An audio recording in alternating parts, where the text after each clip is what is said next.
Hi guys, it's been 2 years since I posted my last video and in 2 सालों में my life has been a roller coaster of challenges and achievements. I have faced uncertainties many times and I have discovered strengths that I never knew existed. तो इन 2 सालों के बाद आज I am done with my post graduation. I got placed in one of the big four firms of India.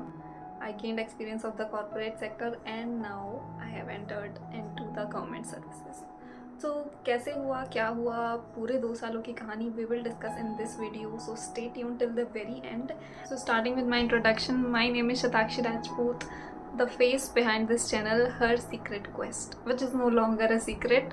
उसके 2 reasons हैं. Because पहला, I thought initially कि I would not reveal my face, my identity, my voice, anything, and I will just secretly make vlogs, which I did.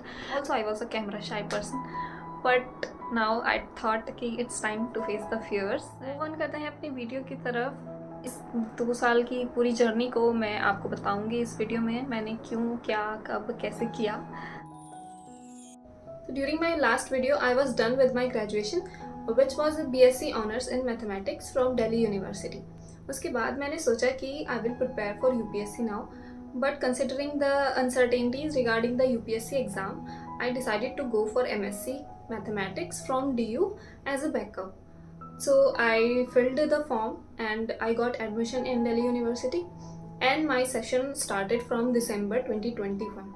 First semester मेरा online था and दिसंबर जनवरी के आसपास ही SSC CGL 2021 के forms were out. I filled the form randomly because the females were exempted from the fees and I thought free है भर दो. पता कुछ नहीं था मुझे होता क्या है SSC, पैटर्न क्या होता है, सिलेबस क्या होता है, पोस्ट कौन कौन सी मिलती है, मुझे कुछ नहीं पता था. देन उस टाइम पे I contacted one of my seniors in MSc. He himself got AIR 196 by SSC CGL 2020 exam. He guided me throughout the whole SSC process and आज मैं जहाँ पे हूँ, अगर मैं वहाँ पे बिना किसी गाइडेंस के जाती, खुद से प्रिपेयर करके, तो शायद मुझे ज़्यादा टाइम लगता.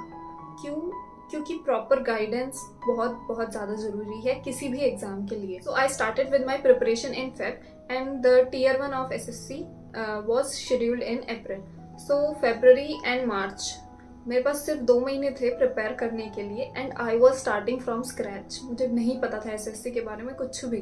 सो I just started giving mocks to analyse कि किन एरियाज़ में मैं लैग कर रही हूँ एंड किन एरियाज़ में मुझे ज़्यादा फोकस करने की ज़रूरत है. जिन एरियाज़ में मुझे दिक्कत होती थी उन एरियाज़ की, उन टॉपिक्स की मैं वीडियोज़ यूट्यूब से देख लेती थी. मैंने कोई भी पेड कोचिंग या पेड कोर्स कुछ नहीं लिया, सिर्फ मैंने यूट्यूब से एंड मॉक्स से ही प्रिपेयर किया था. उसके बाद Tier 1 हुआ अप्रैल में and yes, I cleared Tier 1.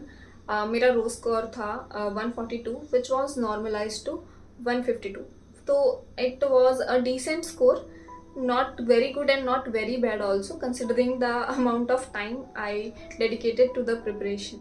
और हाँ, SSC का जब फॉर्म आया था उसके आसपास ही CDS का भी फॉर्म आया था, तो मैंने वो भी भर दिया था क्योंकि वो भी फ्री था गर्ल्स के लिए और उसका एग्ज़ाम भी अप्रैल में ही था, तो मैंने CDS का एग्ज़ाम भी दे दिया एंड फिर उसका रिजल्ट आया मई में. I cleared CDS written also. अब पहली स्टेज तो मेरी हो गई क्लियर दोनों एग्जाम्स की, लेकिन अब हो गई थी मेरी ऑफलाइन क्लासेस स्टार्ट अप्रैल से, तो मुझे शिफ्ट होना पड़ा दिल्ली एंड ऑफलाइन क्लासेस के साथ प्रिपरेशन का टाइम मिलता था बहुत कम. अब 2021 तक SSC का पैटर्न कुछ ऐसा था कि प्री के मार्क्स, Tier 1 के marks were added for the final merit list. तो मुझे अगर एक अच्छी जॉब लेनी है तो मुझे Tier 2 में ज़्यादा मार्क्स लाने पड़ेंगे, जिसके लिए बहुत मेहनत करनी पड़ेगी एंड वो मेहनत करने का टाइम मुझे मिल नहीं रहा था ऑफलाइन क्लासेस के साथ. तो हुआ कुछ ऐसा कि मुझे Tier 2 के लिए प्रिपेयर करने का टाइम मिला नहीं, मेरा ढंग से प्रिपेयर हुआ नहीं and as a result I skipped Tier 2. फिर SSC CGL 2022 का फॉर्म आया, वो मैंने फिल किया एंड इसके लिए स्टार्ट करी मैंने प्रिपरेशन अक्टूबर से. तो इस बार भी वही एग्ज़ाम था मेरा 8 दिसंबर को, तो अक्टूबर एंड नवंबर 2 ही महीने थे मेरे पास इस बार भी प्रिपेयर करने के लिए. लेकिन इस बार वाला CGL मेरे लिए काफ़ी इम्पोर्टेंट था क्योंकि इस बार SSC ने मेजर चेंजेस किए थे पैटर्न को लेके, जो कि कहीं ना कहीं मेरे फेवर में थे. एक तो Tier 1 वॉज मेड क्वालिफाइंग और उसके बाद Tier 3 and Tier 4 were removed and the final selection will be done only on the basis of Tier 2. And 2022 में SSC की वैकेंसीज भी अराउंड 36,000 थी. तो मतलब अगर किसी ने ढंग से प्रिपेयर कर लिया तो देयर वर हाई चांसेस कि उसको जॉब मिल जाएगी। तो मैंने सोचा कि मतलब ये तो बस एक गोल्डन चांस है, इसको वेस्ट नहीं करना है, एंड मैं लग गई इसकी तैयारी में। तो जितना भी टाइम निकाल सकती थी मैंने निकाला एंड शुरू कर दिए अपने मॉक्स एंड क्वेश्चंस लगाने। बीच बीच में 10-15 दिन के लिए मेरे को रोकनी भी पड़ती थी प्रिपरेशन, क्योंकि कॉलेज में इंटरनल्स आ जाते थे और जिसका मैं एक 2 दिन पढ़ के प्रिपेयर कर लेती थी। तो अब इस टाइम पे तो ऐसा लग रहा था कि एमएससी में जो होगा देखा जाएगा, पहले मेरे लिए एसएससी ज़रूरी है। तो अब 3rd सेमेस्टर के टाइम कॉलेजेस में प्लेसमेंट स्टार्ट हो जाते हैं। तो वैसे तो मैंने सोच रखा था कि नहीं, मैं प्राइवेट जॉब नहीं करूँगी, मुझे गवर्नमेंट सेक्टर में ही जाना है, तो I will not sit for the placement process. लेकिन जो मेरे फ्रेंड्स थे दूसरे कोर्सेज में, उनका वो अच्छे पैकेजेस पे प्लेस्ड हो चुके थे। तो जब आप ये इस प्रिपरेशन फेज में होते हो तो फिर आपको एक फोमो होने लगता है कि कहीं मैं गलत डिसीजन तो नहीं ले रही हूँ प्लेसमेंट्स को स्किप करके, क्योंकि गवर्नमेंट एग्जाम्स में कोई श्योरिटी तो है नहीं कि आपका हो ही जाएगा सिलेक्शन।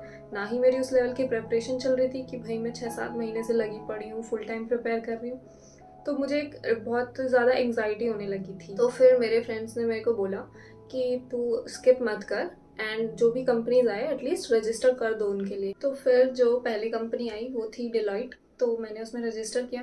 फर्स्ट राउंड हुआ, फर्स्ट राउंड था एप्टीट्यूड राउंड, जो कि मेरा क्लियर हो गया इजीली, क्योंकि एसएससी की वजह से एप्टीट्यूड तो थोड़ा ठीक था मेरा। तो फर्स्ट राउंड क्लियर हो गया। उसके बाद आया मेल नेक्स्ट राउंड के लिए, 2-3 दिन बाद था ग्रुप डिस्कशन। तो मुझे कुछ नहीं पता था ग्रुप डिस्कशन में, मैंने आज से पहले कभी पार्टिसिपेट नहीं किया था। तो मैं मन में तो यही सोच के बैठी थी कि मेरा होना तो है नहीं, बट अब नाम आ ही गया है तो पार्टिसिपेट कर लेते हैं। तो ग्रुप डिस्कशन हुआ, उसका रिजल्ट आया ग्रुप डिस्कशन का, मेरा नाम था लिस्ट में। फिर उसके बाद 2-3 घंटे बाद ही था नेक्स्ट इंटरव्यू राउंड। फिर सोचा अब क्या करूं, बट वही सिचुएशन थी, मुझे लगा खोने को तो कुछ है नहीं, ज़्यादा से ज़्यादा क्या होगा, नहीं होगा सिलेक्शन, और सोच के यही बैठी थी कि नहीं ही होगा। बट फिर नाम आ गया तो ठीक है, दे देते हैं इंटरव्यू भी। इंटरव्यू हुआ पहला राउंड, फिर वो भी क्लियर हो गया। एंड फिर हुआ 2-3 घंटे बाद था सेकेंड राउंड इंटरव्यू का, और अगले दिन मेरा इंटरनल एग्ज़ाम है। तो मेरी हालत बहुत ख़राब थी उस दिन। तो फाइनल रिजल्ट भी उसी दिन, सेकेंड इंटरव्यू राउंड के बाद 2-3 घंटे बाद प्लेसमेंट सेल का मैसेज आता है। उस मैसेज को पढ़ के I was shocked. I was the only girl from the whole mathematics department of Delhi University to get placed in Deloitte. Can you believe? जिस लड़की को ये लग रहा था कि मेरा सिलेक्शन तो होना ही नहीं है, सिर्फ उसी का हुआ। एंड बस उस टाइम पे जो खुशी हुई वो तो मैं एक्सप्रेस कर ही नहीं सकती, बट अब एक बहुत बड़ा रिलीफ मुझे मिल गया था, क्योंकि एक तरीके से मेरा एक बैकअप हो गया था ये, एंड जो कि काफ़ी अच्छा बैकअप था। जो इनिशियल पैकेज मेरा था वो था 11.4 LPA का, which was later revise to 14 LPA when I joined the company. सांस चढ़ गया मेरे को बोलते बोलते। तो ये प्लेसमेंट प्रोसेस के बाद से तो ये सीख लिया था मैंने कि लाइफ में कभी भी होप्स नहीं छोड़नी चाहिए। You never know what destiny has got for you. ये सब प्लेसमेंट का प्रोसेस हुआ 2 नवंबर को, एंड इसी टाइम मेरे इंटरनल्स भी चल रहे थे। तो ये इंटरनल्स वगैरह के बाद से मैंने फिर से शुरू करी अपनी एसएससी की पढ़ाई। मेरी पढ़ाई में ब्रेक्स बहुत आते थे, तो कभी भी कंटिन्यूस पढ़ाई नहीं रही। तो फिर से मैंने शुरू करी पढ़ाई, लेकिन इस बार क्या चेंज था कि मुझे इस बार एंग्जाइटी वो जो होती थी पहले कि नहीं हुआ क्लियर तो क्या हुआ, वो नहीं हो रही थी, क्योंकि इस बार एक अच्छा बैकअप मेरे पास था। टीयर 1 था मेरा 8 दिसंबर को, मैंने दिया टीयर 1, सही चला गया। मैंने मतलब आंसर की मैच की तो पता लग ही जाता है कि आपका क्वालिफाई हो ही जाएगा, तो वो पता लग गया कि हाँ क्वालिफाई तो हो जाएगा। फिर उसके बाद दिसंबर जो मेरे सेमेस्टर के एग्ज़ाम्स थे उनको देने के बाद मैं चली गई घर 2 महीने के लिए। फिर घर आने के बाद जनवरी एंड फरवरी करी है मैंने बहुत ढंग से पढ़ाई, घंटे तो कभी गिने ही नहीं, पूरा दिन बैठ के मैं पढ़ती थी, बस मुझे किसी तरह सिलेबस कंप्लीट करना था। पूरी स्ट्रैटेजी अगर आपको जाननी है तो you can comment, I will make a separate video on that. फिर टीयर 2 हुआ एंड मैं दे के आई, अच्छा हो गया मेरा टीयर 2, सही चला गया था। फिर आता है फाइनल रिजल्ट।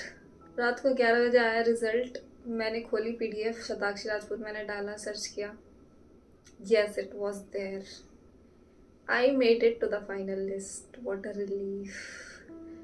मैं बन चुकी थी income tax inspector all India rank 768 के साथ। All those sleepless nights, all those countless hours of study finally paid off। तो बस अब मेरा डॉक्यूमेंट वेरिफिकेशन एंड मेडिकल तो हो चुका है, and I am just waiting for my joining letter. I will keep you guys updated about जो भी प्रोसेस होता है आगे। Till then show some love to this video. बहुत मेहनत करी है मैंने ये वीडियो बनाने के लिए. Thank you for watching and I will see you guys in the next one. Till then take care and जय हिंद.